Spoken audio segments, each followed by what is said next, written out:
Selamat siang para dokter sekalian, selamat datang di acara Ozem Camp Banten pada 6 Juni 2021 pada hari ini, yang terselenggara berkat kerjasama dari Perkeni Cabang Banten, Rumah Sakit Primaya Hospital Tangerang, dan juga Novo Nordisk Indonesia. Perkenalkan, saya Rico Marcel yang akan memandu untuk acara hari ini. Sebenarnya acara hari ini harusnya dimoderatori oleh Dr. Hari Hendarto, spesialis penyakit dalam konsultan endokrin metabolik diabetes, namun beliau berhalangan. Kami dari panitia, speaker, dan juga sponsor mengucapkan turut berduka cita atas meninggalnya mertua dari Dr. Hari Hendarto. Baik, tanpa berlama-lama, izinkan saya untuk memulai acara hari ini. Ya, bersama dengan kita akan ada 3 pembicara. Yang agenda hari ini akan dimulai dengan etik dan patient safety, kemudian topik pertama oleh Dr. Rosis Mandoko, spesialis penyakit dalam konsultan endokrin, metabolik, dan diabetes, Finasim Face, yang akan membicarakan tentang unmet needs dari type 2 diabetes mellitus di Indonesia, kemudian Dr. Indra Wijaya, spesialis penyakit dalam, magister konsultan endokrin, metabolik, dan diabetes, magister kesehatan Finasim, yang juga akan membicarakan mengenai GLP-1 reseptor agonis yang baru 1 minggu sekali, yaitu semaglutide. Dan yang terakhir adalah Dr. Leni Puspitasari, spesialis penyakit dalam, konsultan endokrin dan metabolik diabetes, Finasim, yang akan membicarakan mengenai bagaimana semaglutide once weekly ini dalam clinical practice. Lalu kemudian akan ada diskusi, nanti kami akan mengundang para dokter untuk dapat menuliskan pertanyaan di kolom chat, atau mungkin bahkan bisa raise hand untuk bisa bertanya langsung kepada para pembicara kita hari ini. Pertama-tama, izinkan saya untuk membacakan etik dan patient safety. Pelembagaan KEKID, pusat, wilayah, dan beberapa cabang Dewan Etik Perhimpunan Dokter Spesialis, Kemahkamahan Pengawasan, Pembinaan Pembuatan Fatwa Etika Kedokteran di tingkat pusat, Majelis Kehormatan Etika Rumah Sakit Indonesia atau Makersi, terutama mengatur etika rumah sakit dan pimpinannya, serta relasi antar nakes dalam rumah sakit. Kemudian Komite Etika dan Hukum, serta Komite Etik Komite Medik di rumah sakit. Disiplin MKDKI di bawah KKI, kewenangannya kemahkamahan dan pembinaan, hukum, legislasi hukum, DPR dan pemerintah, undang-undang, pemerintah hukum di bawah undang-undang, lalu kemudian proses penegakan hukum, kepolisian Republik Indonesia, jaksa, pengadilan, dan aparat hukum lain sesuai kewenangan KPK, BNN, dan seterusnya. Dilema etika dalam konteks layanan rumah sakit, nilai-nilai keutamaan. Kemudian saya akan melanjutkan, yaitu non-maleficence dapat menjadi prima facie pada episode emergensi pada pasien. Kemudian dokter wajib berpegang pada kodeki dari Kode Etik Kedokteran Indonesia dari Pengurus Besar Ikatan Dokter Indonesia, dan materi dapat diunduh di link berikut. Ini adalah standar keselamatan pasien di mana setiap rumah sakit wajib menerapkan standar keselamatan pasien, di mana standar keselamatan pasien dalam kesinambungan pelayanan, penggunaan metode pasien, peran kepemimpinan dalam meningkatkan keselamatan pasien, mendidik staf tentang keselamatan pasien, dan komunikasi merupakan kunci bagi staf untuk mencapai keselamatan pasien. Terima kasih. Tanpa berlama-lama, saya akan mengundang Dr. Rosis Mandoko, spesialis penyakit dalam, konsultan endokrin, metabolik, dan diabetes vena simfase. Beliau menempuh pendidikan dokter umum dari Universitas Sriwijaya tahun 1984, kemudian spesialis penyakit dalam dari Universitas Sriwijaya juga tahun 1994, kemudian menempuh pendidikan konsultan endokrin, metabolik, dan diabetes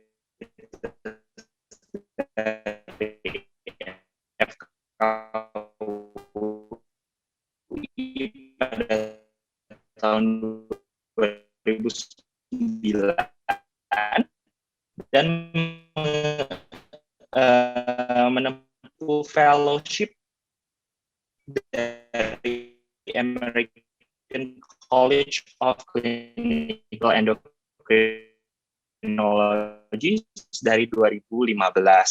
Beliau saat ini juga aktif di berbagai organisasi, yaitu sebagai penasehat dari PBPD, kemudian penasehat.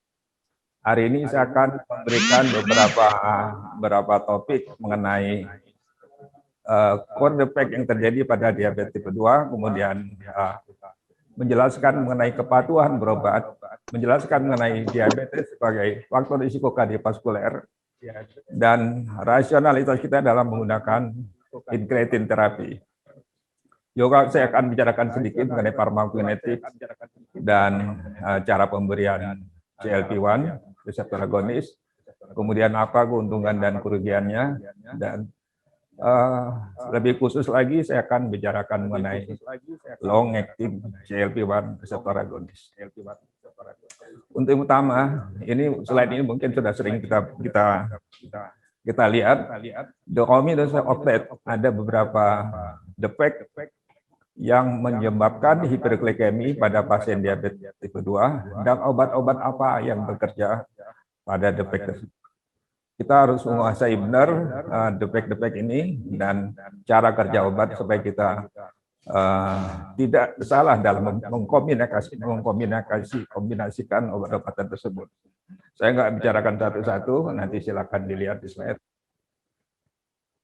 Ya, mengenai farmakoterapi obat-obatan oral antidiabetes maupun bentuk yang injeksi, ada saat ini kira-kira ada 12 obat-obatan yang bekerja pada mekanisme kerja yang berbeda.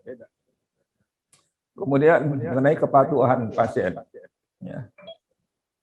Hal-hal yang masih kita perlukan, dibutuhkan untuk ditekankan dalam pengobatan diabetes 2 antara lain glycemic control, slide hilang, glycemic control yang masih kurang baik, ya. Sorry. Kemudian masalah overweight atau obesity, kemudian masalah cardiovascular disease, dan rendahnya tingkat kepatuhan dalam mengkonsumsi obat-obatan anti diabetes. hampir 50% pasien diabetes tidak patuh dengan pengobatan, ya. Dan ini mengakibatkan meningkatnya risiko perawatan dan semua penyebab mortalitas. Kalau kita lihat dari riset kesehatan dasar di Indonesia tahun 2018, kita lihat alasan pasien tidak rutin makan obat tidak menyuntik insulin macam-macam, ya. Kalau kita lihat ada pasien antara lain merasa sudah sehat. Ini paling banyak karena gula darah sudah terkontrol, merasa sudah sehat, pasien mulai malas berobat atau tidak rutin makan obatnya, atau tidak rutin ke dokter, obatnya dibikin dosis menurut perkiraan pasien itu sendiri, ya. Atau kadang-kadang juga lupa.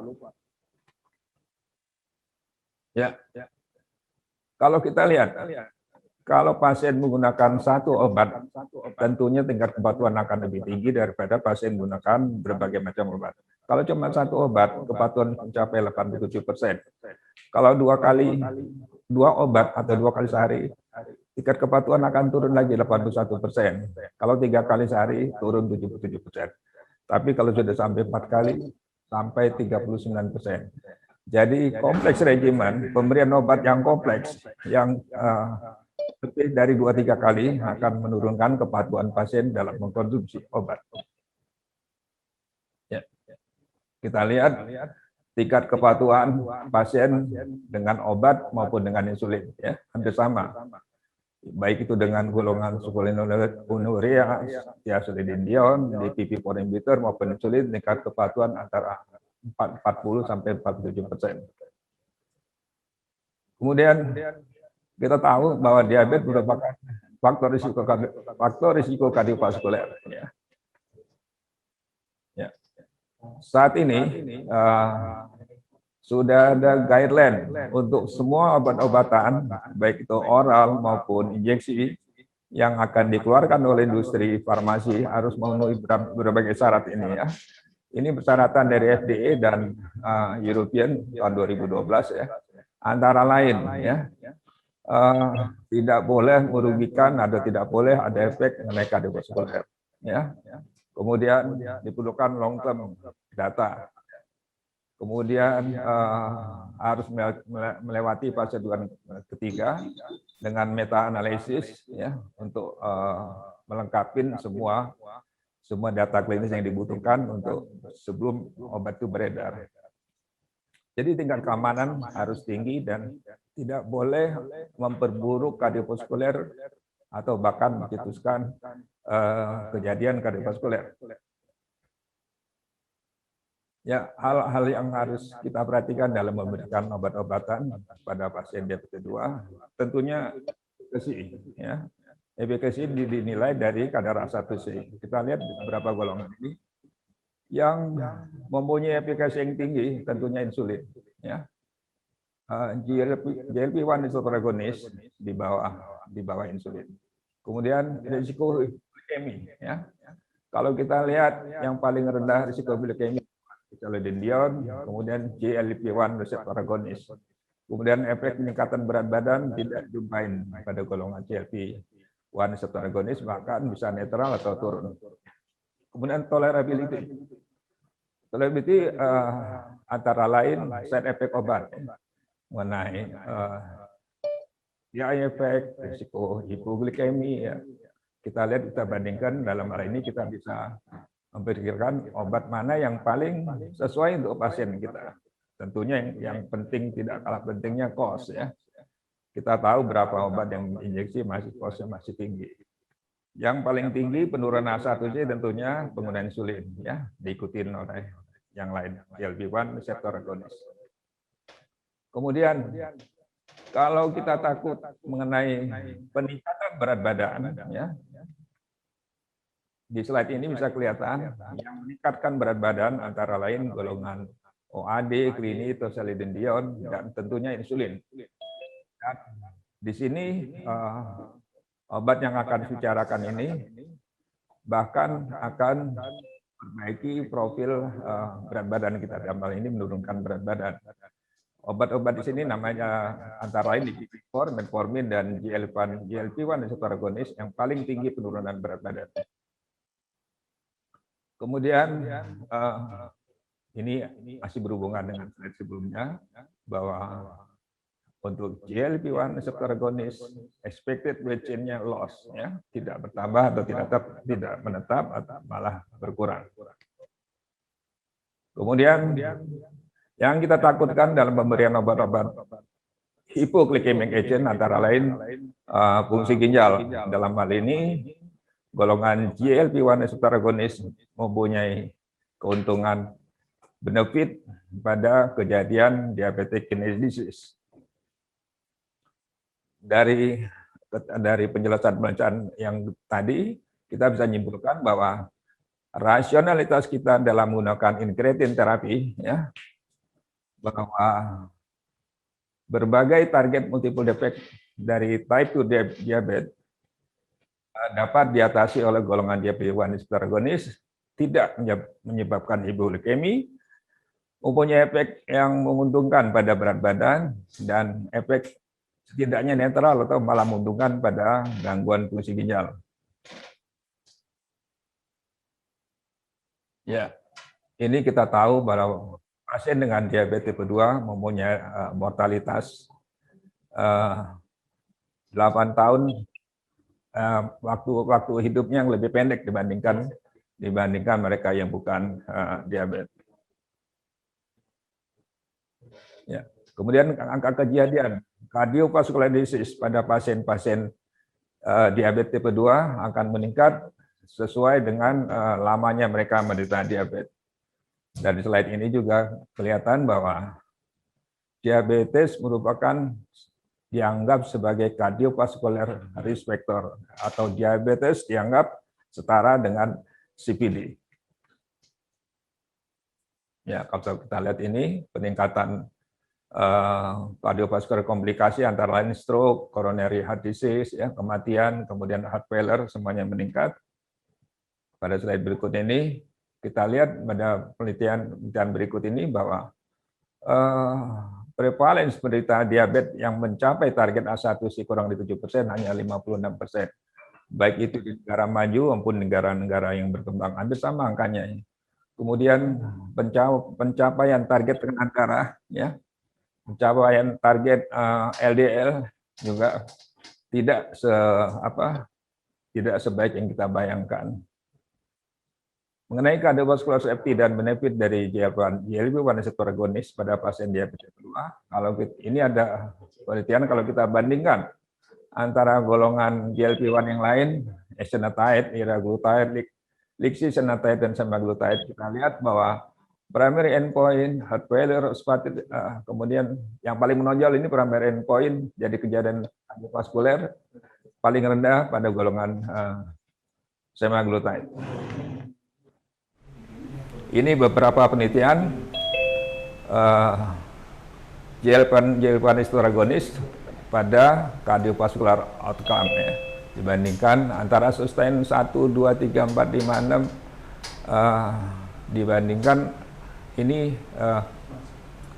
ada beberapa semaglutide setengah miligram, kemudian ada semaglutide yang 1 miligram.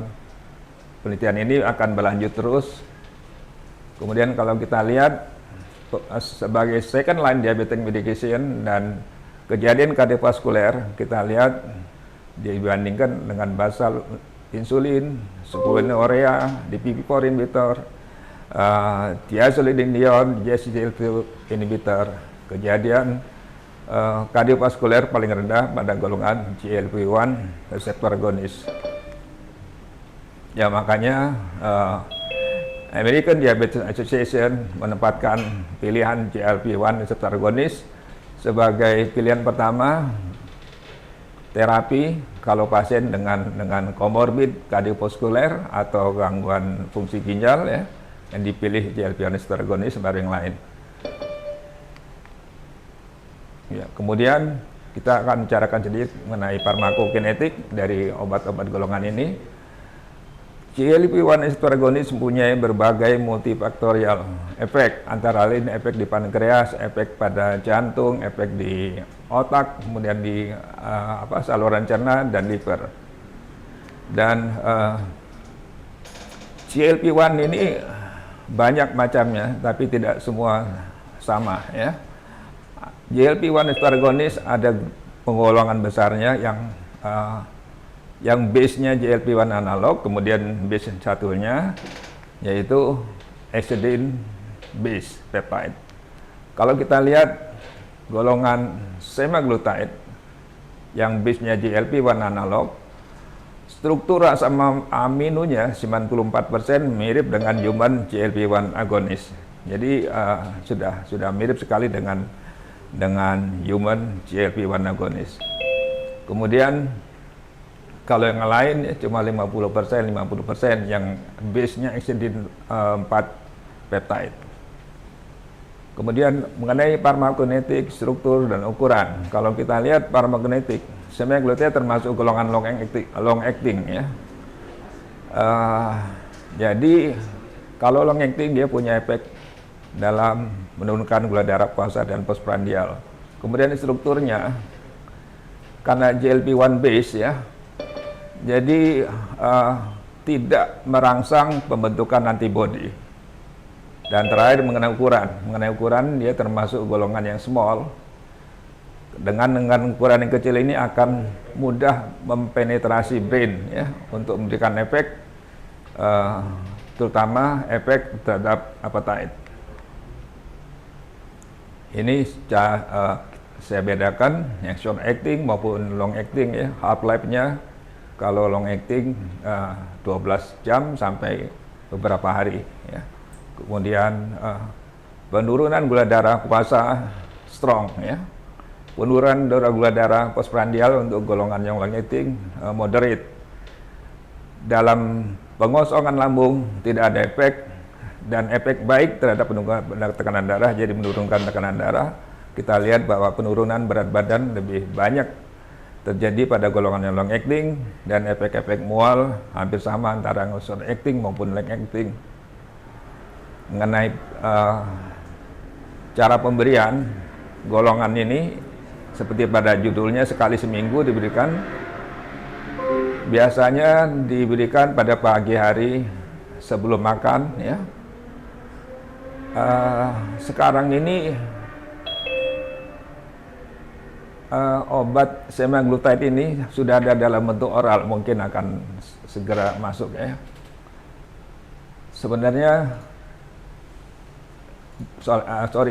golongan ini penyuntikannya sebenarnya tidak tergantung makanan sebenarnya, bisa kapan aja ya. Sekutan diberikan 1 kali seminggu.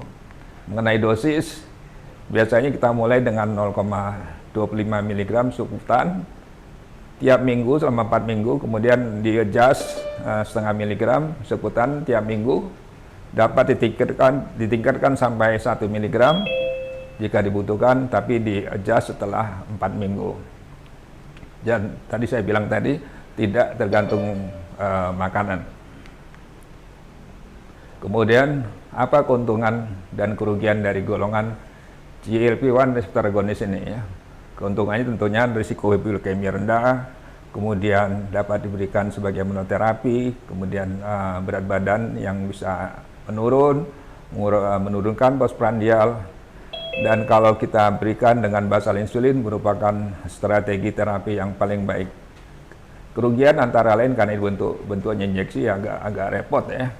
Side effect antara lain sakit kepala, mual, muntah biasa terjadi itu ya. Bukan bentuk yang berat, masih bisa ditoleransi. Dan hal lain mungkin hati-hati kalau pemberian ini kalau ada pasien dengan riwayat thyroid carcinoma. Ini keuntungan lain dan kerugiannya. Keuntungan high efficacy ya. Dia punya sifat kardioproteksi, renal benefit, kemudian kadang-kadang tidak diperlukan titrasi, dengan dosis minimal aja sudah bisa tercapai target.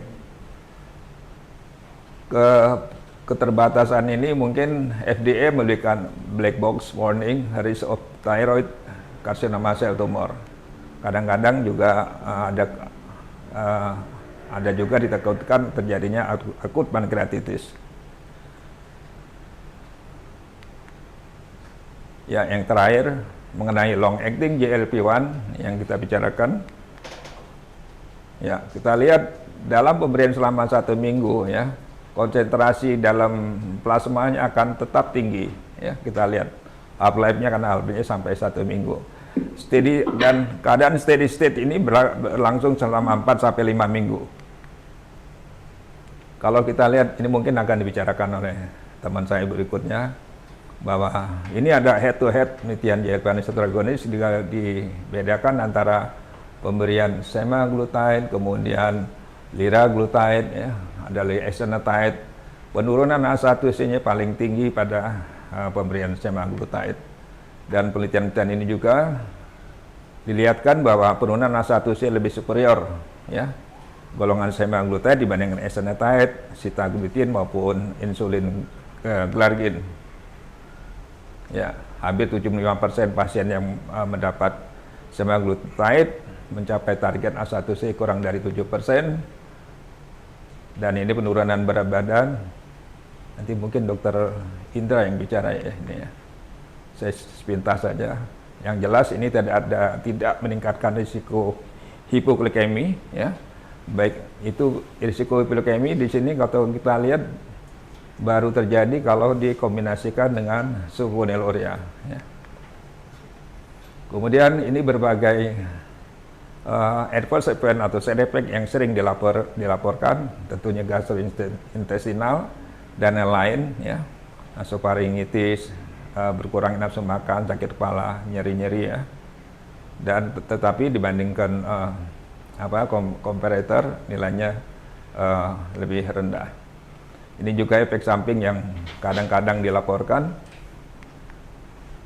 Ya, kalau kita mendapatkan efek samping atau adverse effect dari pemberian semaglutide, ada hal-hal yang harus kita edukasi kepada pasien ya. Jadi jangan sampai pasien berhenti pengobatan karena efek samping. Kita harus jelaskan bahwa efek samping ini sifatnya sementara ya, kecuali misalnya kejadian akut pankreatitis, kita tentunya akan segera menghentikan pemberian obat ini. Sebagai kesimpulan dari pembicaraan saya hari ini, bahwa keuntungan dari terapi yang incretin base ya, antara lain mengurangi H1C, mengurangi gula darah puasa, postprandial, balik lagi slide.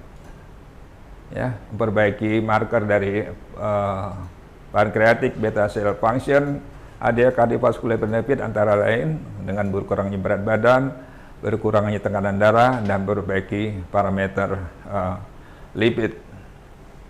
Kemudian selain mengurangi plasma glucose level, yang penting adalah memperbaiki marker dari cardiovascular function.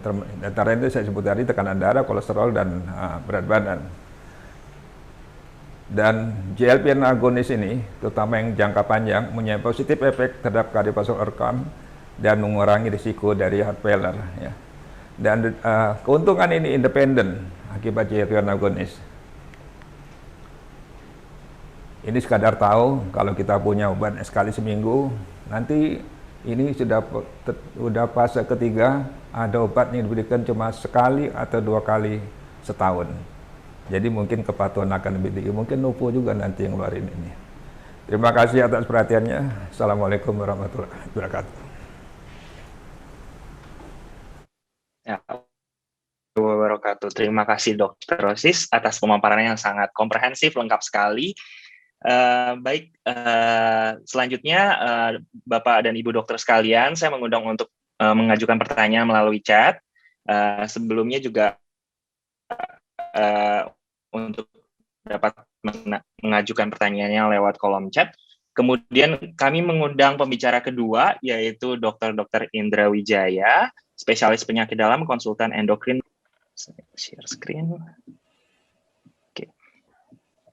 Ya, Dr. Indra Wijaya menempuh riwayat pendidikan kedokteran umum dari Universitas Pajajaran, kemudian spesialis dari Universitas Indonesia, kemudian menempuh pendidikan konsultan endokrin dan metabolik diabetes dari Universitas Indonesia, dan mendapatkan gelar doktoral dari Universitas Hasanuddin. Beliau saat ini berpraktek di Eka Hospital BSD, Rumah Sakit Premier Bintaro, dan juga Rumah Sakit Pantai Indah Kapuk, Jakarta. Dr. Indra, waktu dan tempat kami persilahkan, Dok. Baik, selamat siang, Dr. Riko. Terima kasih untuk tim Novo, juga teman-teman sekalian, Dr. Rossi, Dr. Leni, selaku rekan di Perkeni Banten. Untuk menghemat waktu, saya langsung share screen aja. Ya, jadi topik yang diminta untuk saya bawakan pada siang hari ini,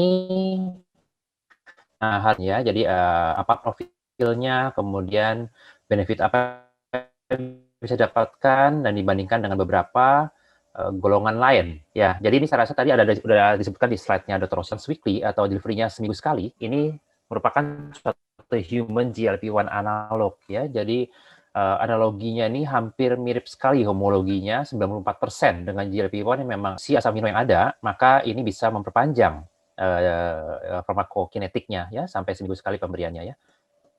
Nah, jadi memang sudah dibuat sedemikian untuk profil farmakokinetik ya dengan kadar steady state selama 1 minggu itu dapat tetap mendapat benefitnya di pasien diabetes kita.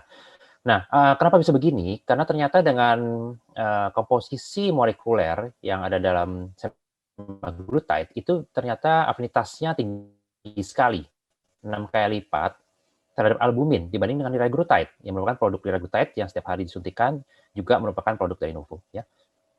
Nah, kita bahas satu-satu coba ya mengenai superior glycemic control-nya, superior sustain weight loss-nya, superior CV benefits-nya, dan once weekly convenience ya.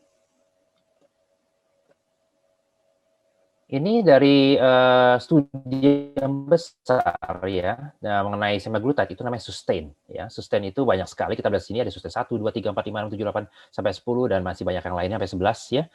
Ini populasinya sampai 20.000 populasi dengan 17 trial, 17 studi yang sudah mereka buat.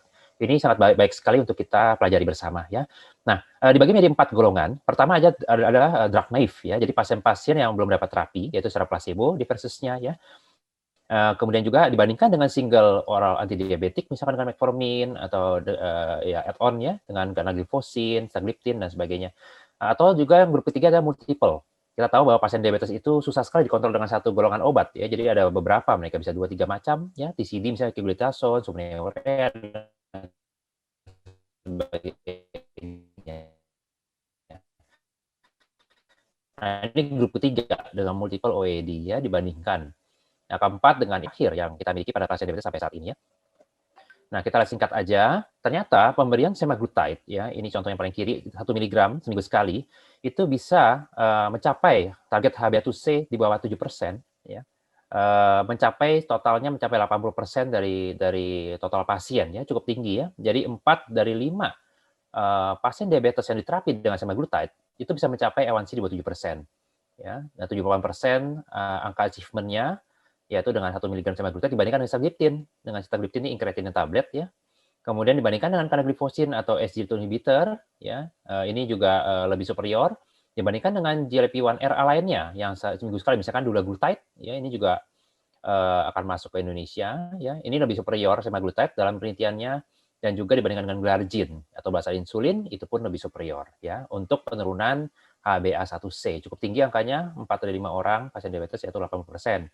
Nah, ini pun bisa dicapai dengan kejadian yang without hypoglycemia atau hipoglikemia rendah sekali.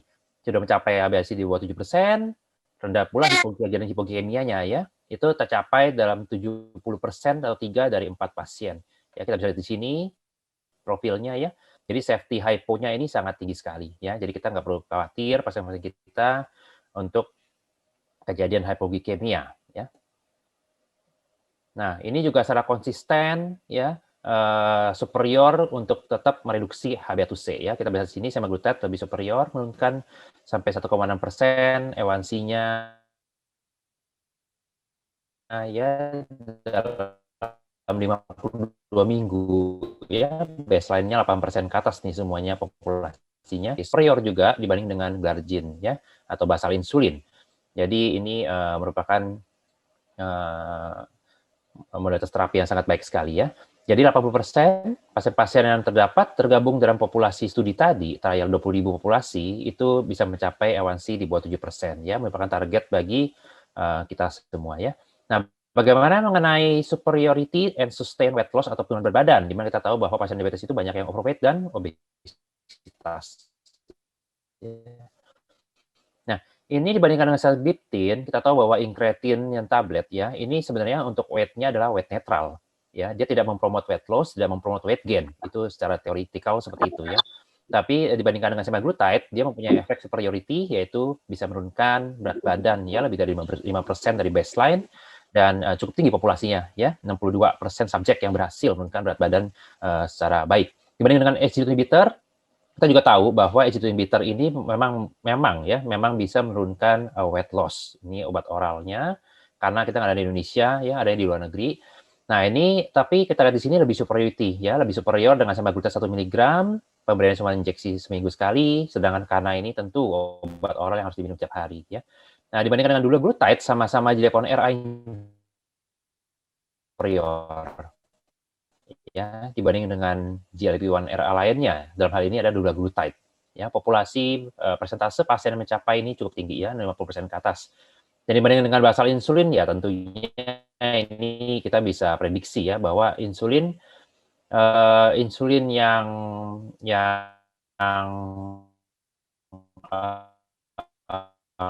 lama, generasi lama itu passion itu ya tentu GLP-1 RA pasti lebih superior ya, semua GLP-1 RA pasti lebih superior untuk menurunkan badan dibanding dengan insulin.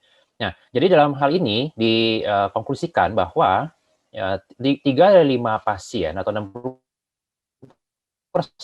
ya ini bisa mencapai weight reduction lebih besar sama dengan 5% ya. Nah, ini juga sama aja. Jadi secara superiority dan konsisten weight reduction-nya terjadi ini bahkan sampai 6 kilo, 6,5 kilo. Ya, kita bisa melihat di sini dalam waktu 40 minggu, 40 weeks. Ya, jadi 40 minggu kita bisa memprediksi pasien-pasien kita bisa menurun di atas 5 kilo. Ya, data di sini semuanya 30 sampai 56 minggu, bervariasi antara 5,2 kilo, penurunannya sampai 6,5 kilo. Ya, tentunya ini menjadi target juga untuk menurunkan badan pasien-pasien kita yang sindrom metabolik terutama ya, yang terkait dengan diabetes. Nah, bagaimana sustainability-nya untuk reduction? Ternyata bisa sustain ya, bisa dijaga sampai over 2 years, selama sampai 2 tahun itu tetap termaintain dengan stabil. Kita lihat warna biru ya, yang dosis 0,5 mg once weekly maupun yang biru gelap ini yang dosis statis kita berikan yaitu 1 mg per minggu, maka ini weight loss-nya lebih bekerja dengan lebih baik dibandingkan dosis yang kecil, dan ini dibandingkan dengan placebo yang tentu ya tidak begitu signifikan ya dalam hal ini ya. Secara mekanisme GLP-1 RA atau sudah terbukti sekali mempunyai banyak mekanisme kardiovaskular benefit, glycogen storage, menurunkan mobilitas dari lambung sehingga nafsu makan menjadi menurun, ya, meningkatkan lipolisis untuk fat cell akan burning, kenapa jadi berat badan turun ya dari sini ya. Kemudian juga meningkatkan glucose uptake di skeletal, dan juga memang dia diteliti dapat menurunkan beta cell apoptosis dan juga regenerasi sel ya, improvement of new beta cell formation. Jadi regenerasi sel beta ya, menekan sel alfa dan juga menurunkan sel beta apoptosis. Kalau kerusakan sel pankreas ini bisa dibantu dengan golongan ini ya, GLP-1 RA. Tentunya ini SGLT inhibitor buat golongan-golongan lainnya ya. Nah, ini ya, dia juga mempunyai efek terhadap ginjal, vaskuler maupun terhadap kardiak. Sebagai direct effect, maka ini berbagai molekul yang terjadi dalamnya ya, dan dia memperkuat endotelial dan juga menurunkan aktivasi vascular smooth muscle yang merupakan faktor konstriksi, yang menurunkan inflamasi ya, kemudian juga menurunkan lipid accumulation ya. Nah, secara indirect dia akan menurunkan berat badan, menurunkan HbA1c, glycemic control, dan menurunkan blood pressure melalui mekanisme sedikit natriuresis yang tadi di slide sebelumnya sudah dibahas ya.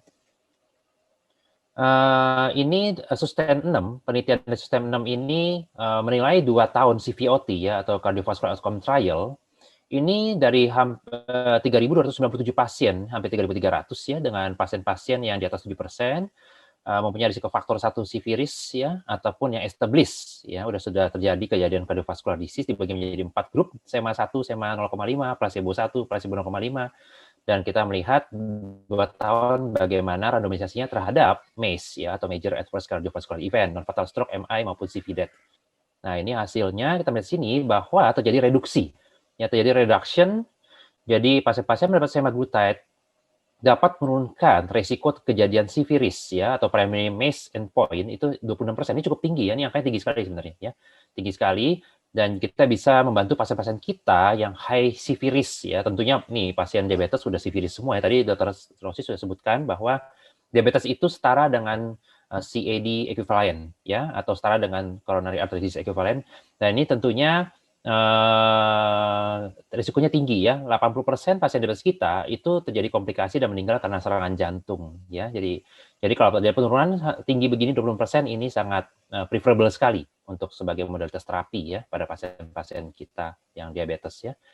Nah, untuk pasien-pasien ini juga sama terhadap worsening nefropati ya. Kita tahu bahwa pasien diabetes tidak hanya ke komplikasi makro tapi juga ke mikrovaskuler.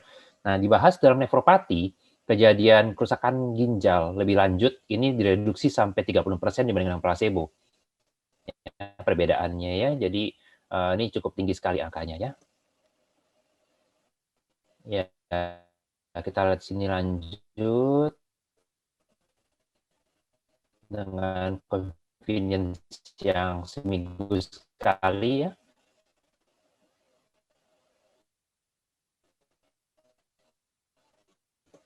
Ya, tadi saya sebutkan oleh pembicara pertama juga, Rosis, dikatakan bahwa adherence atau kepatuhan pasien itu untuk berobat itu penting sekali.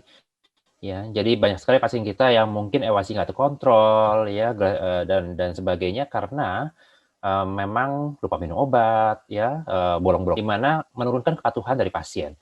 Nah, tentunya dengan pemberian once weekly, seminggu sekali, ya, dengan injectable itu diharapkan bisa meningkatkan kepatuhan dan bisa mengontrol glycemic control dan yang lainnya dengan lebih baik ya. Jadi adherence, kepatuhan, dan treatment satisfaction itu secara signifikan memang akan ditingkatkan meningkatkan dengan yang setiap hari maupun yang pemberian 2 kali sehari dan yang lainnya ya. Ini saya rasa itu sudah dapat dijelaskan secara logika ya, secara logik. Jadi semaglutide ya safety-nya itu tadi kita dibahas ya bahwa terhadap hypoglycemia itu low risk ya. Low risk hypo, dasar semua jadwal punya profil ini ya. Jadi mual ya, gampang kenyang, beberapa yang memang tidak tolerate jadi muntah. Ya, tapi ini biasanya moderate, mild to moderate dan umumnya selama disease over time itu pasien-pasien saya kurang lebih tolerate 1 minggu ke depannya sudah tidak berasa lagi ya. Dia hanya butuh waktu untuk adaptasi. Ini pun tidak terjadi pada semua orang ya. Hanya orang yang memang sensitif terhadap gangguan gastrointestinal ya. Nah, ini ada sedikit yang penting tentang diabetes retinopati ya, bahwa dalam penelitiannya waktu studi ini berjalan itu dikatakan 79 orang ya atau 3% lah ya 50 dari 1948 ya 3% dengan placebo segini ya totalnya 79 ya populasi dari yang di depan studi ya 3.200 lebih ya tadi ya itu mengalami suatu diabetes retinopati ya yang progresif di mana memang sebelumnya 83,5%-nya sudah terjadi DR ya sudah secara baseline mereka sudah punya diabetes retinopati tapi dalam penelitiannya terdapat worsening atau perburukan ya. Nah, tapi tidak hanya di dalam golongan GLP-1RA, di dalam insulin pun ya kalau kita baca labelnya rapid improvement atau penurunan glukosa secara cepat ya, yang baik maksudnya ya, baik dan cepat itu memang secara temporer bisa terjadi suatu kejadian worsening DR ya diabetes retinopati ya, selama tidak ada mekanisme yang lain. Jadi kalau cepat mengimprove glukos itu bisa terjadi suatu temporer worsening dari diabetes retinopati ya, perburukan dari mata. Nah, apakah ini berbahaya? Ya, apakah kita harus men-screening pasien kita dengan DR? Kalau ada nggak boleh diberikan ini. Nah, dari expert, dari FDA expert ya dari Amerika itu expert ophthalmologist berbicara ya dari Division of Transplant and Ophthalmology Products ya mereka bicara bahwa no reason ya tidak ada alasan untuk tidak melakukan ophthalmic follow up dan tidak memberikan obat ini ya there is no reason to restrict ya semaglutide with respect to population or dosing schedule. Jadi karena dia bilang ya semua gula yang menurun dengan cepat termasuk insulin juga ini bisa terjadi ya. Jadi sampai saat ini tidak terbukti bahwa obat ini bisa memperburuk ya kejadian okuler. Tapi tentu ini masih dalam proses sambil berjalan ya. Artinya penelitiannya masih berlanjut fase 4 ya, post marketing surveillance trial untuk kita melihat apakah memang benar atau tidak. Tapi saat ini FDA expert sudah bicara bahwa pemberian semaglutide bukannya tidak boleh ya untuk diberikan pada pasien dengan DR ya, boleh diberikan dan jika perlu di follow up oleh dokter mata juga ya sambil diperiksa ya. Karena dasarnya pasien diabetes memang sudah banyak yang sudah terjadi diabetes retinopati ya dalam 5 tahun pertama. Nah, jadi sebagai summary, semaglutide once weekly treatment seminggu sekali itu memang mempunyai superior efficacy dan cardiovascular benefit yang sudah kita bahas tadi ya. Dan juga diharapkan bisa mencapai ya target unmet needs yang tadi banyak sekali Dr. Rossi sudah sebutkan di slide yang di awal ya. Dan juga secara safety profile cukup aman ya, mild moderate gastrointestinal ini hal yang biasa ya, dengan berbagai golongan JPWR lain juga sama seperti ini ya. Jadi cukup tolerable dan cukup safety ya. Ya, saya rasa itu slide saya yang bisa saya sharingkan. Terima kasih untuk waktunya. Saya kembalikan lagi ke Dr. Riko ya. Ya, terima kasih Dr. Indra atas pemaparannya yang sangat jelas dari penelitian-penelitian dengan semaglutide once weekly ini. Saya lihat di chat ada beberapa pertanyaan yang nanti kita akan bahas setelah pembicara ketiga. Dan kita akan coba lebih mengundang lagi pembicara ketiga kita untuk tahu gimana sih cara pakainya dari obat semaglutide once weekly ini. Oleh karena itu saya mengundang Dr. Leni Puspitasari, spesialis penyakit dalam, konsultan endokrin dan metabolik diabetes, untuk bisa hadir. Dr. Leni menempuh riwayat pendidikan kedokteran umum di Universitas Brawijaya, spesialis dan subspesialis konsultan endokrin, metabolik, dan diabetes juga dari Universitas Brawijaya. Saat ini berpraktek di Siloam Hospital Lipo Village, Tangerang, dan juga Rumah Sakit IMC Tangerang. Dr. Leni, waktu dan tempat kami persilakan ya dok, silakan. Baik, terima kasih Dr. Riko. Selamat siang Dr. Roxis dan juga Dr. Indra. Nah, tadi kita sudah sama-sama dengarkan semaglutide. Nanti yang saya mungkin lebih singkat, kita dengarkan sama-sama mengenai penggunaan semaglutide ini di clinical practice ya.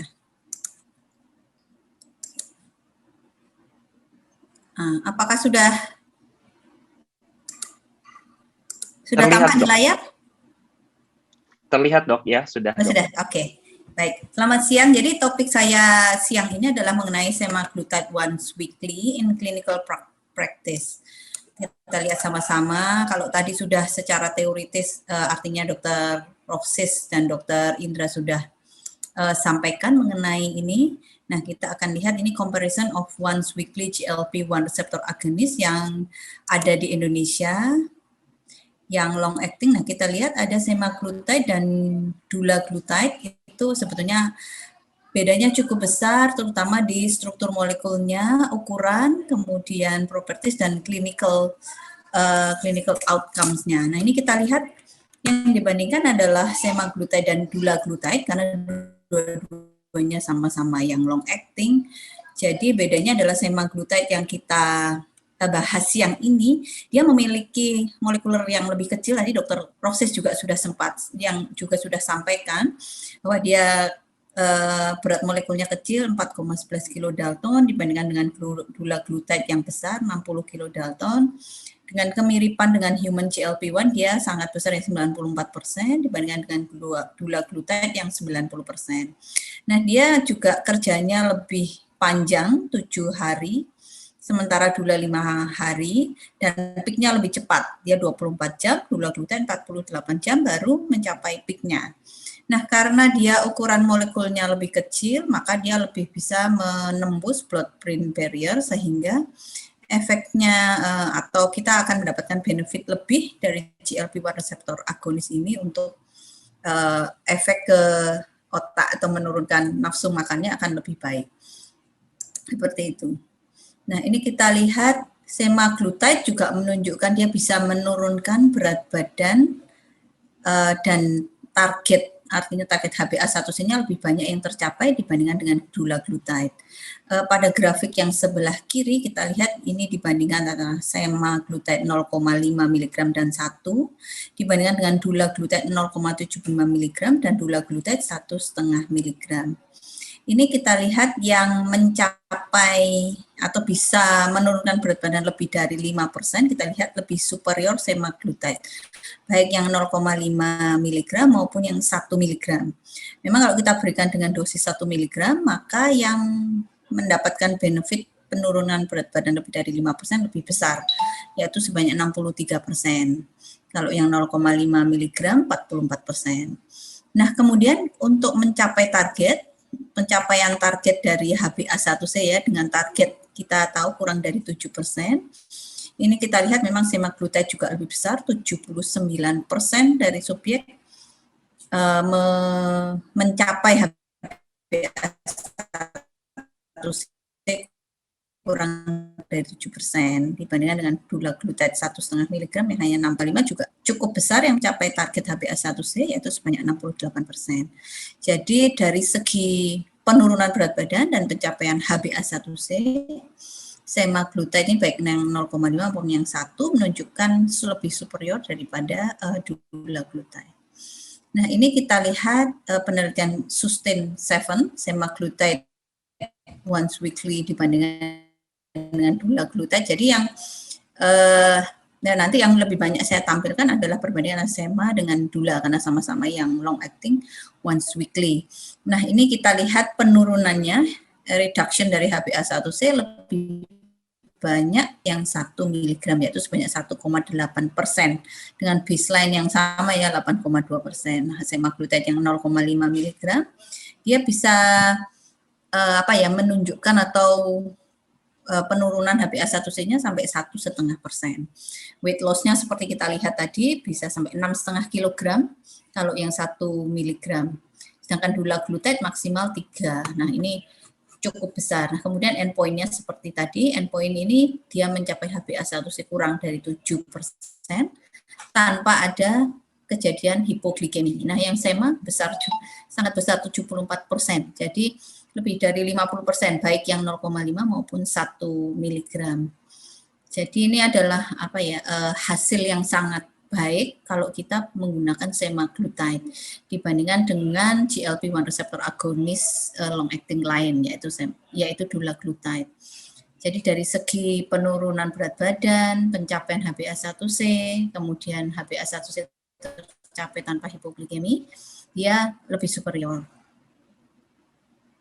Nah, kita lihat semaglutide itu dapat digunakan pada penderita diabetes tipe 2 yang memiliki risiko kardiovaskular disease yang tinggi atau yang sudah punya kardiovaskular disease. Di sini kita lihat, ini untuk di Indonesia ya. Dan kemudian dia bisa ditambahkan dengan metformin dan SU maupun metformin dan basal insulin untuk pengobatan dari diabetes ini.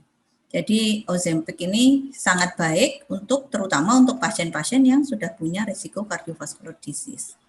Jadi kita tidak usah ragu-ragu lagi. Nah, sekarang kita lihat clinical use dari semaglutide once weekly ini. Nanti kapan kita gunakan. Nah, ini kita lihat, kita tahu tadi sudah manfaat penurunan berat badannya baik, kemudian hipoglikemianya low, HbA1c tercapai dengan sangat baik. Nah, ini kita lihat konsensus dari ADA dan EASD tahun 2019. Nah, first line tetap metformin dan lifestyle changes tentu saja. Dan kalau belum tercapai targetnya, maka kita lihat ada 2 arm, satu kalau yang sudah ada cardiovascular disease atau CKD, yang kedua armnya ini yang tanpa cardiovascular disease atau CKD. Nah, kalau yang sudah ada cardiovascular disease atau CKD, oke, di sini kita lihat kalau yang sudah ada cardiovascular disease atau CKD, maka yang preferable adalah GLP-1 receptor agonis yang memiliki manfaat cardiovascular disease dengan heart failure atau CKD. Maka kalau misalnya dia tidak bisa menggunakan SGLT2 inhibitor atau tidak atau ada kontraindikasi terhadap SGLT2 inhibitor, maka pilihan utamanya adalah GLP-1 reseptor agonis yang punya manfaat cardiovascular disease. Nah, di sini kita tahu bahwa pada pasien-pasien dengan diabetes tipe 2, maka semaglutide ini bisa menurunkan cardiovascular event sebanyak 26% dibandingkan dengan placebo. Sehingga salah satu pilihan GLP-1 reseptor agonis utama untuk pasien-pasien yang memiliki risiko cardiovascular disease atau CKD adalah semaglutide. Nah, kemudian pada pasien-pasien yang tanpa ada cardiovascular disease atau CKD, maka kalau pasien-pasien ada risiko hipoglikemi, maka GLP-1 reseptor agonis juga merupakan salah satu pilihan utama. Karena kita tahu dia risiko hipoglikemianya rendah. Nah, kemudian yang berikutnya pada pasien-pasien yang perlu atau sudah obes atau sudah berat badannya sudah lebih, maka GLP-1 itu adalah pilihan yang baik karena dia punya efek menurunkan berat badan seperti tadi, yang 1 mg tadi bisa menurunkan sampai 6,5 kg. Ini kita lihat 3 keuntungan utama atau benefit utama dari semaglutide yang bisa kita berikan. Nah, sekarang kita lihat ini adalah guideline dari Perkeni tahun 2019. Nah, kita tahu GLP-1 reseptor agonis dan SGLT2 inhibitor direkomendasikan untuk pasien-pasien diabetes tipe 2 dengan arteriosclerotic cardiovascular disease, heart failure, dan juga renal impairment. Ini kita lihat tetap nomor 1 adalah modifikasi gaya hidup sehat, kemudian kita lihat berapapun HbA1c-nya, baik kurang dari 7,5%, lebih dari 7,5 maupun lebih dari 9, GLP-1 reseptor agonis adalah salah satu pilihan yang dapat kita berikan. Nah, di sini ada catatan yang perlu ditekankan, bahwa kita harus tidak hanya HbA1c, tetapi risiko kardiovaskuler juga harus kita perhatikan dalam menangani pasien-pasien dengan diabetes mellitus. Nah, di sini kita tahu agonis GLP-1 reseptor agonis dan SGLT2 inhibitor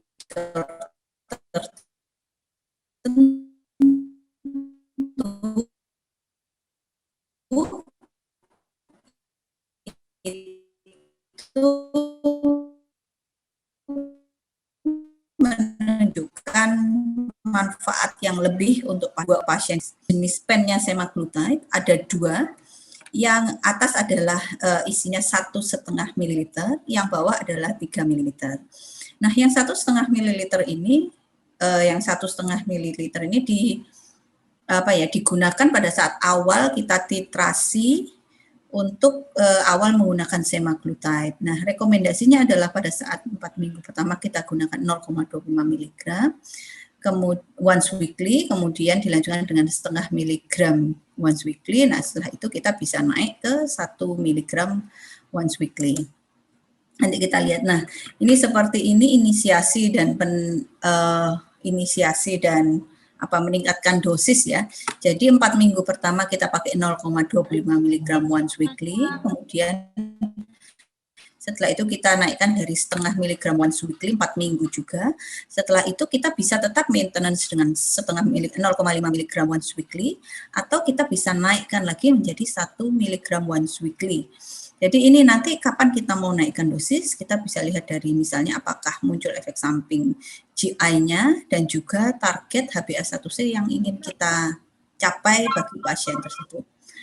Seperti itu. Kalau misalnya dengan 0,5 mg tidak ada efek samping yang bermakna dan dia belum tercapai HbA1c-nya, maka kita bisa naikkan menjadi 1 mg once weekly. Nah, ini kita lihat untuk pemberian diberikan kapanpun dalam sehari itu, yang penting hari itu, bisa di perut, bisa di paha atau di lengan atas, seperti itu ya. Kalau misalnya lupa atau miss, maka bisa diberikan sampai 5 hari ke depan.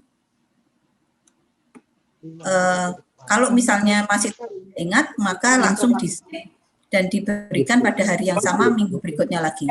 Oke, jadi seperti ini. Jadi kita misalnya sudah menetapkan bahwa diberikan tiap hari Senin. Maka kalau ada Senin yang miss, kalau misalnya ingat Selasa, Rabu, Kamis, atau Jumat, maka bisa diberikan pada hari itu. Tapi kalau misalnya lupa sampai hari Sabtunya, maka kita skip, baru diberikan Senin pada minggu berikutnya lagi. Sesuai dengan jadwalnya.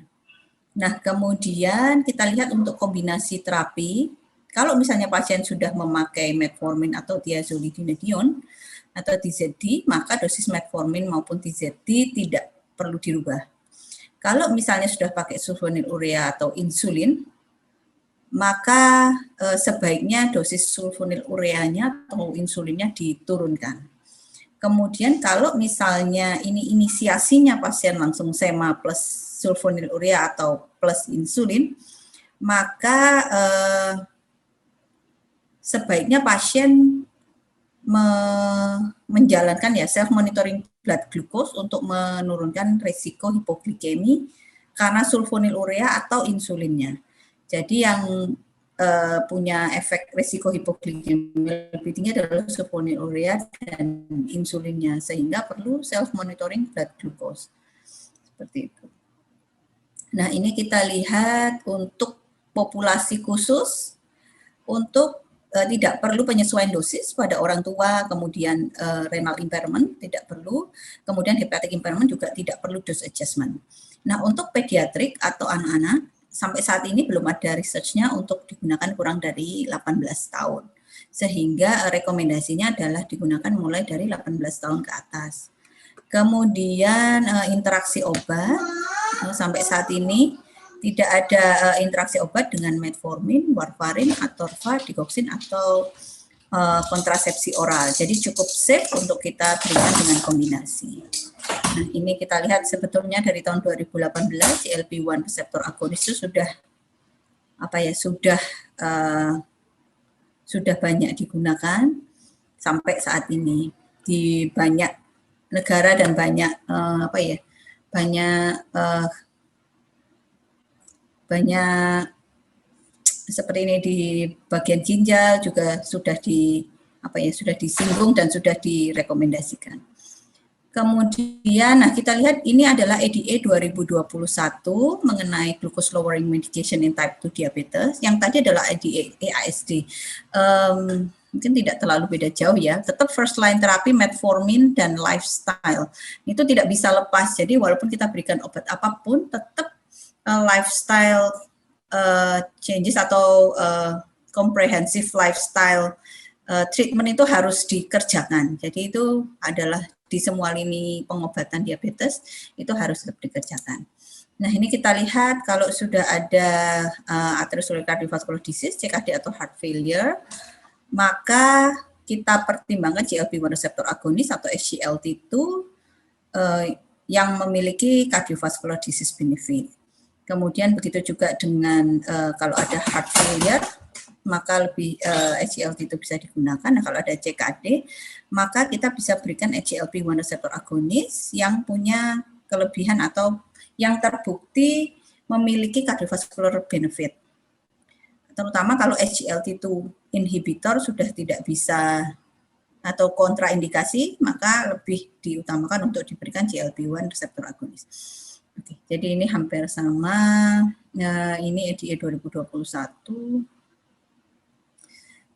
Mengenai penambahan, bila pasien tersebut sudah misalnya sudah menggunakan lifestyle changes tapi masih tetap tinggi gula darahnya, kemudian diperlukan terapi injeksi, maka pertimbangan utama pertama adalah diberikan GLP-1 receptor agonis sebelum kita berikan insulin, karena dia punya benefit lebih tadi, tidak menurunkan berat badan, kemudian dia punya benefit di kardiovaskuler, maka lebih diutamakan diberikan GLP-1 reseptor agonis sebelum kita berikan insulin. Nah, tetapi kalau misalnya masih tetap tinggi, baru kita tambahkan basal insulin, kemudian boleh setelah itu baru kita titrasi seperti biasanya. Jadi diutamakan diberikan yang GLP-1 reseptor agonis sebelum kita beranjak ke insulin. Nah, ini adalah tadi ada dua pasien diabetes dengan cardiovascular complication, yaitu SGLT2 sama GLP-1 receptor agonis. Nah, ini kita lihat efikasinya sebenarnya lebih besar GLP-1 receptor agonis. Sama-sama tidak menimbulkan hipoglikemi, sama-sama menurunkan berat badan, gempa, dan karena difusin. Nah, kalau yang GLP-1 receptor agonis, yaitu terutama adalah liraglutide dan semaglutide dan dulaglutide, itu yang punya cardiovascular effect. Kemudian cost-nya sama-sama tinggi, ya kita tahu dua-duanya sama-sama mahal karena obat yang baru. Kemudian untuk renal kita lihat sama-sama memiliki manfaat untuk renal. Nah, kita lihat juga jangan lupa consideration mengenai kalau SGLT itu hati-hati dengan risiko diabetes ketoasidosis, kemudian ada risiko fraktur, kemudian infeksi seperti itu. Ini adalah yang harus dipertimbangkan atau hati-hati kalau kita berikan SGLT2 inhibitor. Nah, sedangkan pada pasien-pasien yang kita berikan GLP-1 reseptor agonis, maka yang perlu kita sangat hati-hati adalah risiko tiroid C-cell tumor, tapi ini didapatkan pada penelitian pada hewan. Pada manusia belum terbukti, tetapi kita tetap harus hati-hati. Kemudian hati-hati dengan efek samping mual muntahnya. Itulah alasannya kenapa kita harus titrasi dari 0,25 mg sebelum kita sampai ke 0,5 atau 1 mg sebagai dosis maintenance-nya. Jadi untuk mengurangi efek samping GI tract tersebut. Kemudian hati-hati juga dengan pankreatitis ya. Tapi sangat jarang dan kalau misalnya kita curiga ada pankreatitis, memang GLP-1 reseptor agonis harus dihentikan. Nah, ini kita sudah hampir sampai di yang terakhir. Semaglutide adalah once weekly GLP-1 reseptor agonis yang punya efikasi yang baik dan benefit kardiovaskuler yang superior ya dibandingkan dengan GLP-1 reseptor agonis yang lain. Jadi dia bisa menurunkan HbA1c dengan baik. Kita lihat 4 dari 5 pasien yang mendapatkan semaglutide dia bisa tercapai HbA1c-nya kurang dari 7%. Kemudian berat badannya juga turun dengan baik, 3 dari 5 pasien bisa turun dengan baik. Kemudian cardiovascular benefit-nya juga baik, terdapat 26% risk reduction in major adverse cardiovascular event. Dan kemudian karena dia 1 kali 1 minggu itu sangat membantu untuk adherence dari pasien ya, dan mereka akan lebih merasa lebih convenient karena hanya sekali 1 minggu. Seperti itu. Nah, sebagai kesimpulan di sini GLP-1 reseptor agonis, semaglutide itu merupakan GLP-1 reseptor agonis dengan molekul yang paling kecil dan memiliki manfaat kardiovaskuler yang superior dibandingkan dengan yang lain. Kemudian kita tahu GLP-1 reseptor agonis direkomendasikan oleh banyak guideline termasuk di IDA, AASD dan juga di PERKENI guideline kita karena dia terutama juga memiliki manfaat lebih untuk cardiovascular disease, bisa menurunkan berat badan dengan risiko hipoglikemia yang kecil. Demikian presentasi dari saya kembalikan kepada moderator, ke Dr. Riko. Silakan, Dok. Ya, terima kasih Dr. Leni. Wah, sepertinya menarik sekali karena obat yang baru ya. Jadi sehingga kalau kita lihat di pertanyaan pun sudah banyak sekali dan pertanyaannya tentang bagaimana cara pakainya dan klinisnya. Oke, untuk itu saya mengundang para pembicara semua, Dr. Rosis, Dr. Indra untuk kembali hadir bersama. Ya. Tim IT boleh tolong dibantu untuk ditampilkan semua pesertanya, semua pembicara maksud saya. Oke, baik. Ini pertanyaan pertama dari Dr. Santoso T. Kapan GLP-1 sebaiknya digunakan, apalagi jika seminggu sekali? Apakah bisa diberikan sebelum metformin? Mungkin pertanyaan pertama kita berikan pada pembicara pertama kita, Dr. Rosis. Silakan, Dok. Kapan GLP-1 sebaiknya digunakan, apalagi jika seminggu sekali nih, Dok?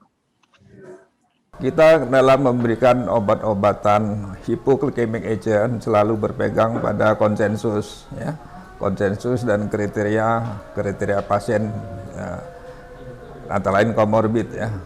Kalau dari konsensus PERKENI kita tetap menempatkan first line terapi itu berdasarkan entry dari A1C, ya, kurang dari 7,5, kemudian 7,5 sampai 9, kemudian sampai 9,5, kemudian lebih dari 9,5. Jadi saya kira lebih bijak kalau kita mulai dengan terapi sesuai dengan konsensus. Tapi kalau pasien itu punya komorbid seperti yang di algoritma yang dikeluarkan oleh EDE, jadi kalau dia sudah punya komorbid, ada arteriosklerosis, cardiovascular disease, ada heart failure atau chronic kidney disease, maka kita bisa mendapatkan GLP-1 sebagai first line terapi. Jadi tetap gunakan step dari algoritma yang kita sepakatin ya. Ya, terima kasih Dr. Rosis. Jadi memang kalau tadi pertanyaannya bolehkah sebelum metformin, saat ini sebenarnya labelnya masih habis setelah metformin ya dok ya, gitu masih off label gitu. Meskipun di beberapa guideline memang pada keadaan kondisi tertentu memang boleh dipertimbangkan. Baik, pertanyaan kedua nih dari Dr. Rian Ranitya kepada Dr. Indra. Jika ada pasien menggunakan semaglutide seminggu sekali dan mengalami keadaan akut atau mengalami acute coronary syndrome dan harus berubah ke insulin, apakah ada dose adjustment untuk insulin atau semaglutide-nya bisa tetap dilanjutkan saja? Ya, baik. Ya, sebenarnya masalah switching ya ke treatment pada pasien dengan critical ill dan sebagainya sih tidak ada masalah, ya, tidak ada masalah. Umumnya kalau pasien sudah masuk critical ill, ya, ACS acute coronary syndrome, masuk ke ICU dan sebagainya, itu masuk critical ill ya. Itu memang protokolnya insulin, ya, bahkan drip insulin untuk cepat menstabilisasi glikemik kontrol lebih cepat dan sebagainya. Obat yang biasa, obat oral kita bisa off semua, stop semua, ya, injectable kalau memang dirasa mau fokus ke pure insulin, ya dengan insulin dulu nggak masalah. Nanti kalau udah stable dan sebagainya, masuk lagi terapinya, baik itu dengan kombinasi dengan insulin atau terpisah, itu juga bisa kita switching lagi atau kita masukkan lagi. Jadi terapi ini fleksibel aja, tidak ada masalah. Sama seperti jawaban lainnya yang sudah terdahulu sudah ada dari kita, seperti itu juga prinsipnya. Ya, terima kasih Dr. Indra. Mungkin pertanyaannya lebih kayak misalkan dikombinasikan dengan insulin ya dok, apakah perlu dose adjustment untuk insulin atau semaglutide-nya? Mungkin pertanyaannya insulinnya ya. Di dose adjustment ya dok? Iya. Kalau begitu ya, kalau memang mau kombinasi, kan di pasien yang ACS itu ada yang stable ACS stabil, ada yang unstable ya. Kalau misalkan dia stable, umumnya obat-obat terapi yang sudah berjalan jarang diubah sih di tim ICU. Ya minimal di tempat rumah sakit saya ini berjalan ya, dengan insulin dan obat lainnya lebih lanjut sama tidak ada kontraindikasi ya, terutama yang cenderung hypo. Ya tentu dosis insulinnya lebih rendah sih memang ya. Kita mencegah hypo lah, hipoglikemi kita cegah. Kalau memang mau di stop ya di stop dulu. Pasien-pasien yang unstable ACS atau yang tidak stabil, nah kita fokus ke insulin. Jadi GLP-1 bisa dilepas juga ya gitu. Ya tapi itu tergantung tim ICU ya. Baik dok ya, jadi selama fase akut, selama di ICU mungkin ya dok, memang prioritas utamanya adalah menurunkan glukosa dengan cepat ya dok. Betul. Baik, pertanyaan yang ketiga dari Dr. Muhammad Sidney Fatayan, ini mungkin saya ajukan ke Dr. Leni. Untuk GLP-1 dok, apa yang harus kita pertimbangkan dalam mengkombinasikan dengan OAD lain? Mungkin tadi di slide Dr. Leni juga sudah ada, silakan dok. Dengan sebetulnya bisa dikombinasi dengan semua jenis OAD, tetapi harus hati-hati.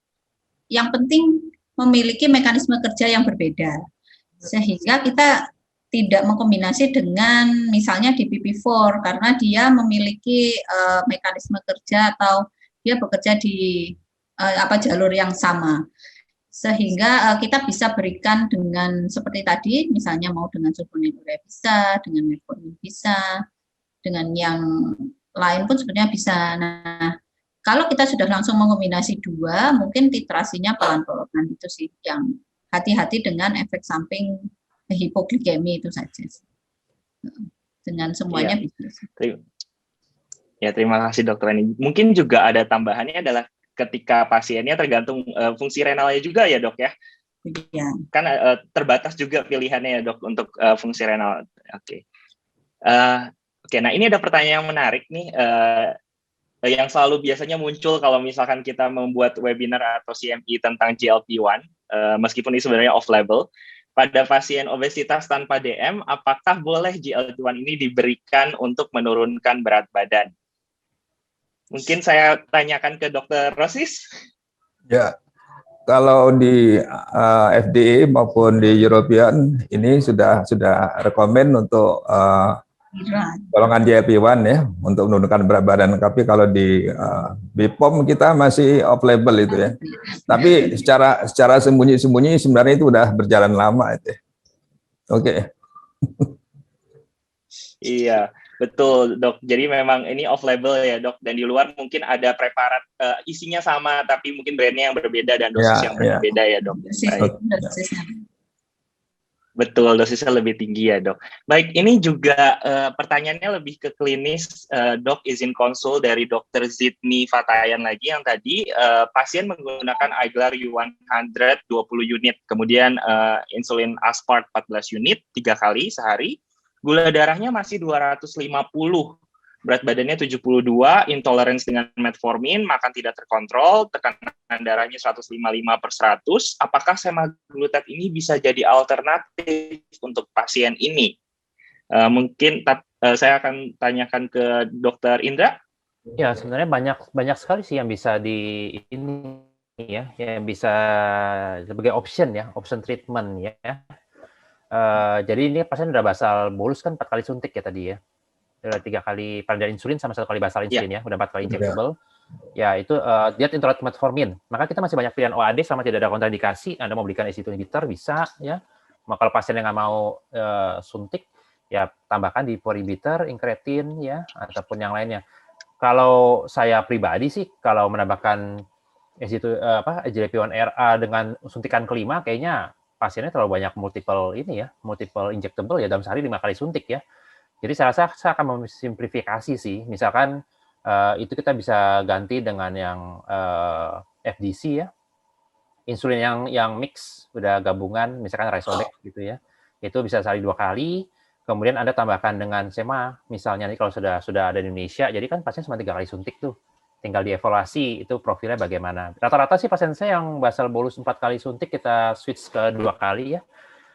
Dengan yang fix formulation formula itu cukup bagus sih ya dengan gabungan antara basal dengan prandial. Ya. Jadi prinsipnya sih jangan terlalu tambah banyak suntik lagi ya.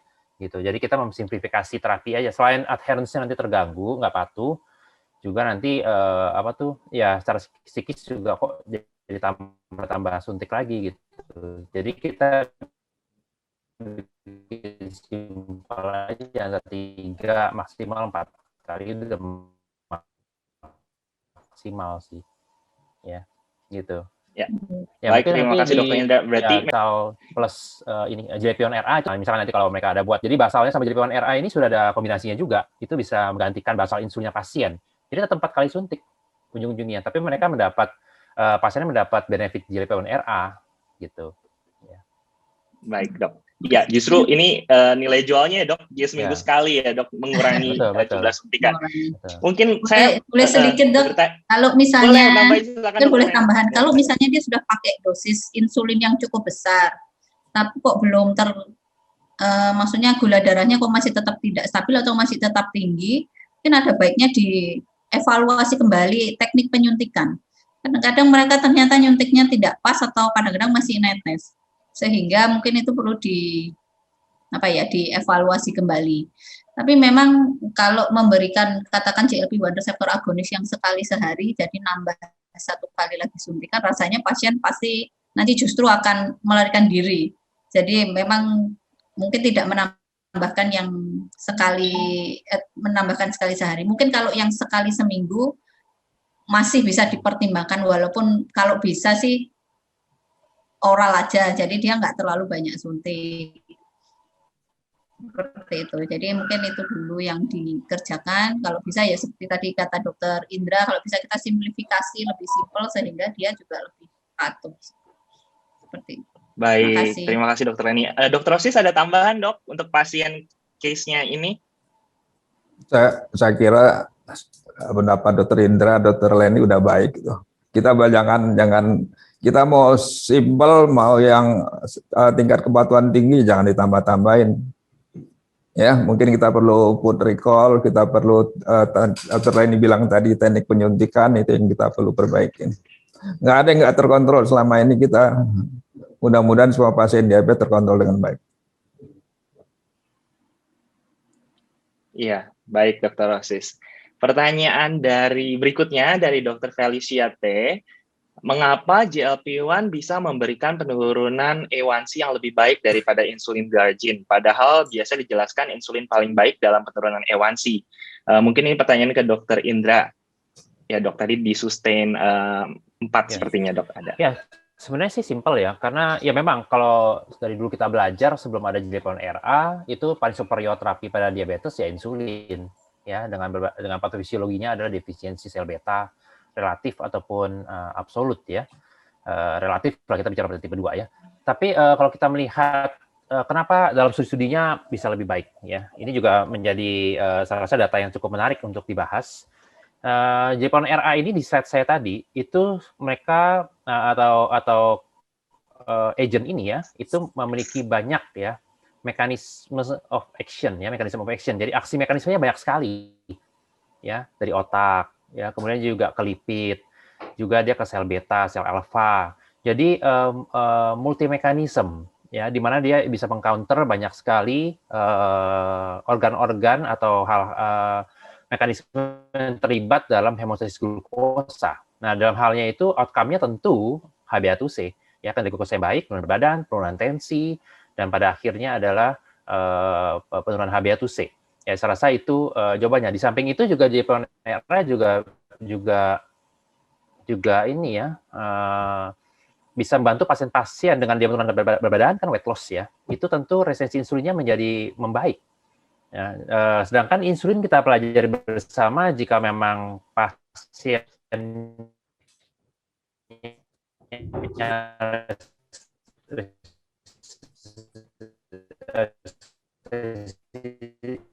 putus. Itu tinggi sekali pada tipe 2 ya, untuk 120 mau turun dosisnya ya. Nah, jadi akan memperbaiki resistensi insulin pada GLP-1RA ya. Jadi kendali glikemiknya lebih baik. Seperti itu. Iya, baik. Terima kasih Dr. Indra. Ini ada pertanyaan dari Dr. Hendra Nurjadi. Jika pasien sudah dengan basal insulin atau sudah dengan sulfonylurea, adakah guideline untuk mengurangi dosis sulfonylurea dan basal insulin saat diberikan awal semaglutide ini? Mungkin tadi kan disampaikan Dr. Leni bahwa dikurangin nih insulin sama sulfonylureanya dosisnya, bukan semaglutide yang dikurangin dosisnya. Nah, ada nggak sih dok guideline-nya dok, dikurangin berapa banyak? Mungkin Dr. Leni? Baik, terima kasih. Mengenai berapa banyak penurunan atau berapa banyak miligram yang harus diturunkan itu tidak ada tertulis dengan jelas harus sekian unit itu tidak ada. Tetapi ya kalau misalnya pasien sudah HbA1c-nya katakan 7,5, terus kita tambahkan dengan GLP-1 reseptor agonis semaglutide misalnya, berarti kan dia bisa menurunkan bisa sampai berapa tadi 1,5% dari HbA1c. Nah, kita kan bisa bayangkan padahal target kita di bawah 7. Nah, pada saat itu mungkin kalau kita udah dengan basalnya bisa diturunkan katakan 4 unit atau 6 unit. Nah, kita titrasi aja pelan-pelan untuk menurunkan basal insulinnya. Itu.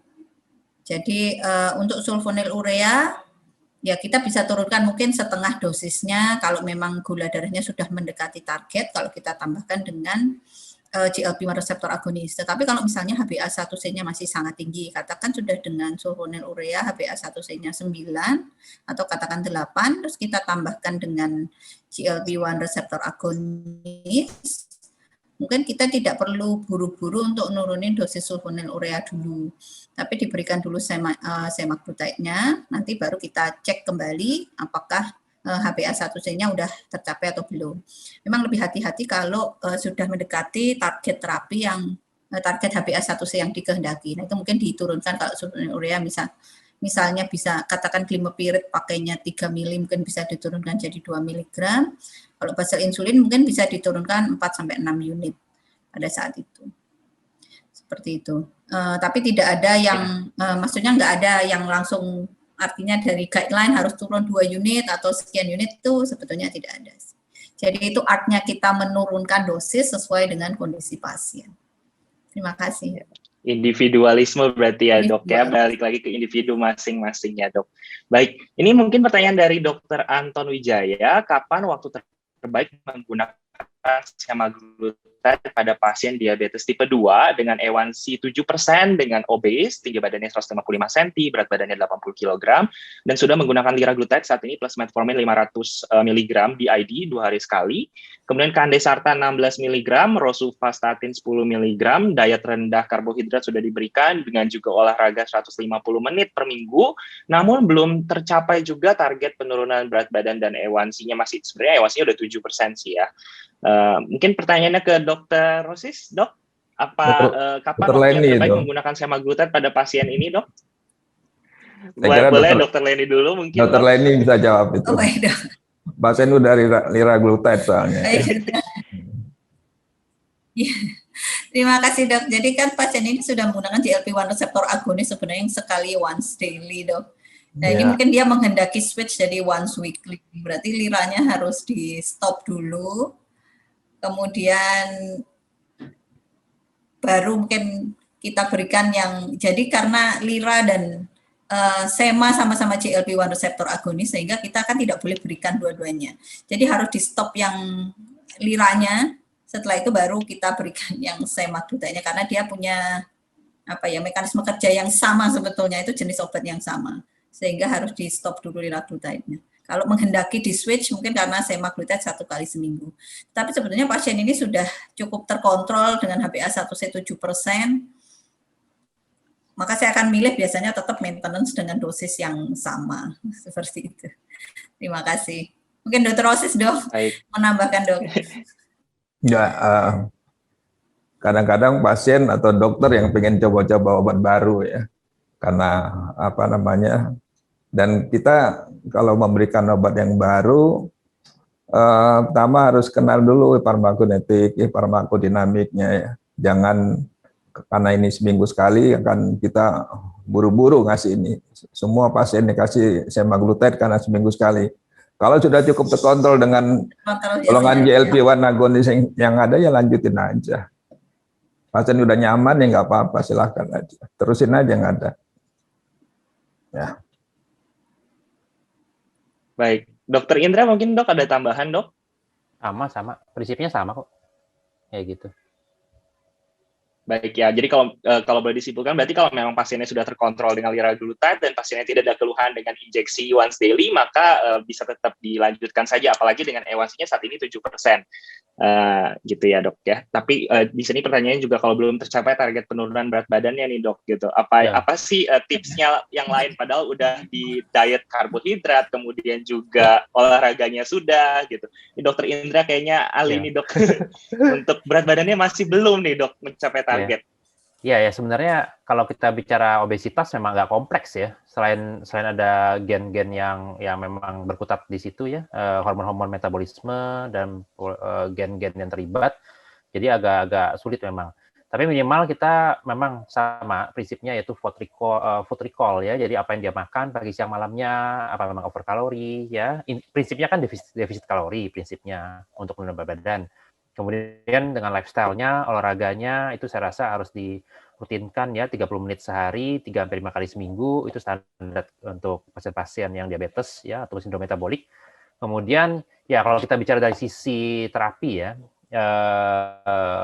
misalkan kita mau melihat nih dengan ada studi yang baru ya, pembandingan antara lira dengan sema, atau tadi kan ada sema dengan dulaglutide ya, itu sebenarnya semaglutide ini lebih superior ya, studinya udah ada ya, lebih superior untuk penurunan berat badan ya, dan penurunan HbA1c ya. Jadi nggak ada salahnya kalau misalkan kita mau menilai untuk lebih turun badan yang lebih baik ya, misalnya ya, ini once weekly semaglutide itu lebih baik dibanding GLP-1 lain yang sudah ada ya. Itu udah ada studinya di Sustain ya, udah ada sendiri ya. Ya, saya rasa itu sih. Baik, ya, terima kasih Dokter Indra.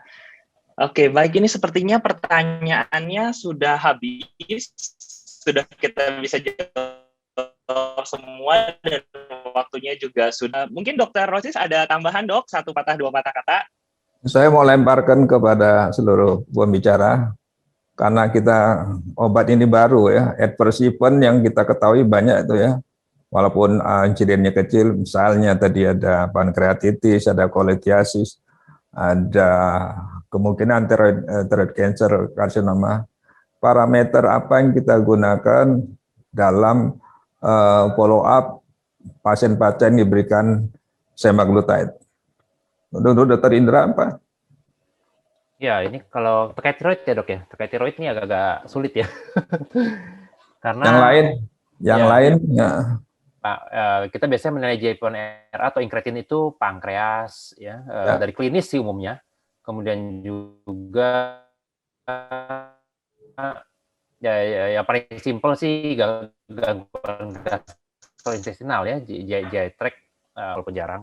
Kedua ya kita lihat ya semoga tidak muncul walaupun jarang sih ya gejala pankreatitis ya. Kemudian juga yang terakhir itu mungkin agak jarang juga yaitu ya masalah thyroid cancer ya. Itu ya menjadi pertimbangan bagi kita sih seharusnya ya. Begitu dok mungkin ya. Dokter Leni ada? Ya, mungkin yang ya seperti tadi dok, saya setuju mungkin yang paling sering kan memang GI-nya, tapi kan bisa kita nilai secara klinis. Mungkin pankreatitis kalau ada nyeri perut, baru kita curiga, baru kita bisa cek. Nah, mungkin yang agak tricky memang yang cancer tiroid, karena kan cancer tiroid juga slow progressing sehingga kadang-kadang agak susah juga mendeteksinya. Mungkin perlu lebih hati-hati pada pasien-pasien yang punya riwayat cancer atau keluarganya ada cancer tiroid itu. Mungkin itu yang perlu screening dan at least USG tiroid yearly kali pada pasien-pasien yang punya resiko dok. Ya, mungkin jadi ya oke. Jadi efek samping nggak usah kita besar-besarkan. Kalau kita takut efek samping, kita nggak berani-berani untuk mulai terapi ya. Kalau kita lihat obat ini yang menjanjikan sekali ya, sekali seminggu, pasti kosnya lebih murah mestinya ya. Mesti lebih murah karena pemberian seminggu sekali. Kemudian efek samping GI tract itu hampir semua obat-obat baru efek samping pasti GI tract. Yang kita takutkan di sini paling-paling pankreatitis mungkin ya. Pankreatitis mudah sekali kita kenali dari gejala klinis. Mungkin pasien kita edukasi juga.